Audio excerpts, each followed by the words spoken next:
Xin chào các bạn nhé. Đã lâu rồi mình không làm video. Cảm ơn các bạn đã đăng ký kênh và ủng hộ mình. Do thời gian qua mình mắc bận quá nên mình không có thời gian làm. Bây giờ mình có thời gian rảnh, mình làm video này để hướng dẫn các bạn. Bây giờ chúng ta học cách gọi cha mẹ nhé. Cha mẹ, anh chị em, cách đọc như thế nào, ý nghĩa ra sao đó. Ở đây mình có ký sẵn này, học tiếng Như Rai này, tiếng Như Rai, rồi cách đọc và ý nghĩa nhé. Rồi các bạn coi, có thể mình không đọc mà các bạn coi thì các bạn vẫn có thể hiểu. Ở đây như ví dụ như là câu đầu tiên nhé.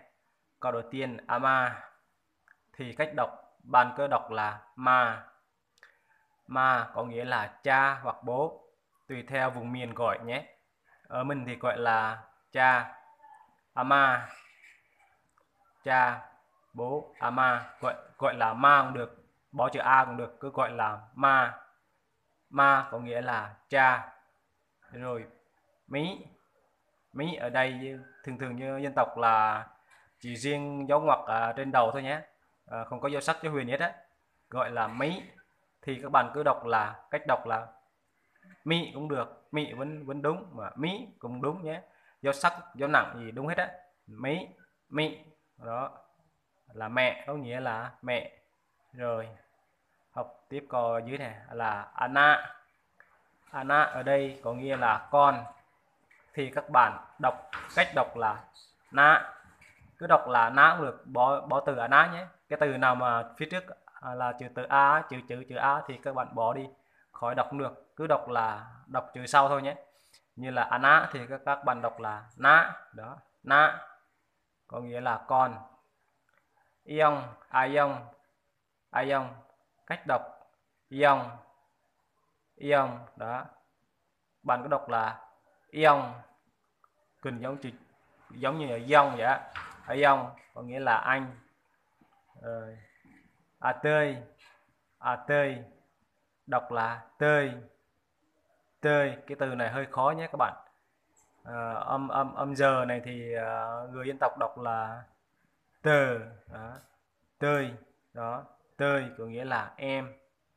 Rồi câu dưới nè, cái câu này cũng cũng hơi khó đấy. Nè, nè có nghĩa là gì. Nè, nè đó, nè, nè cách đọc nè, nè có nghĩa là gì. Rồi câu dưới nhé. Mệt, mệt giống từ mệt đấy các bạn, mệt, nhưng ở đây gọi là mệt vì nó có dấu ngoặc ở trên đầu á, mệt đó, cứ giống như từ mệt đấy, mệt đó. Mệt, mệt cách đọc mệt đó, có nghĩa là chú. Rồi câu dưới nhé. Nông, nông cứ giống như từ nóng á, nông, nông, nông cách đọc cũng như câu câu câu đầu tiên nhé. Nông cùng nguyên âm luôn, nông có nghĩa là cậu. Rồi amon, amon đọc là mon, bạn cứ đọc là mon nhé, mon có nghĩa là cháo. Rồi amon đọc là mon, mon cháo, ý nghĩa là cháo. Rồi cơ dút, cơ dút cách đọc cờ, giờ u tờ nhé, dấu sắc là dút đó, cờ dút đó, cờ dút có nghĩa là bạn. Rồi oi, oi, oi thì vẫn đọc nguyên âm luôn, oi có nghĩa là ông nội của mình đấy thì gọi là ông đó, ông. Rồi dạ, dạ, dạ có nghĩa là bà, thì bạn đọc dạ giống như dạ âm giờ của người phổ thông luôn nhé, của người kinh luôn, dạ. Còn chữ giờ của người Gia Rai là chữ y dài á, là chữ giờ á, đọc là dạ, dạ đó, giống như dạ vậy đó. Dạ bà ngoại bà nội gì đó thì gọi là dạ. Rồi câu dưới này po khắp, po khắp thì bạn vẫn đọc nguyên âm nhé, không thay đổi. Bồ khắp có nghĩa là người yêu mình ấy, gọi là bồ khắp. Rồi câu dưới này, cờ giang ma, nhưng ở đây bạn phải đọc liền, đọc nhanh, kiềng ma, đó, kiềng ma, cờ giang ma, kiềng ma, đó, cờ giang ma, thì bạn đọc nhanh, đọc liền, kiềng ma có nghĩa là bản thân là bạn thân mà mình thường hay chơi với nhau, như mà anh em ruột thịt với nhau đó, thì cũng là người xa lạ thôi, nhưng mà thân thiện nhau quá thì gọi là bạn thân, người dân tộc gọi là kiềng ma, đó, kiềng ma, bạn thân. Rồi câu cuối cùng này, ông ông hà hà ông hà, hai câu này đọc nguyên âm luôn, không thay đổi nhé.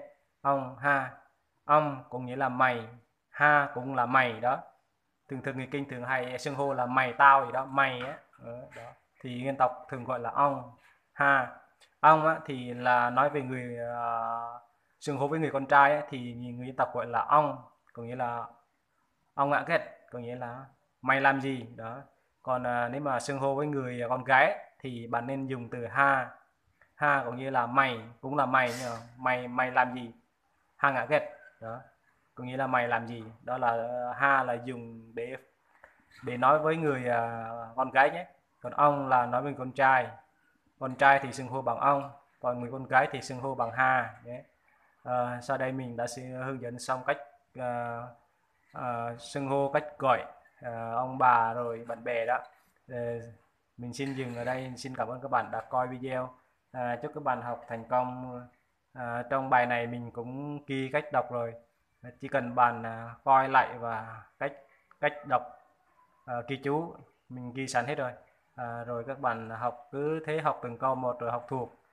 Đấy, rồi các bạn sẽ quen dần thì các bạn có thể giao tiếp với người Gia Rai và xưng hô với người Gia Rai mà không không ấp úng nữa, không nhầm lẫn nữa.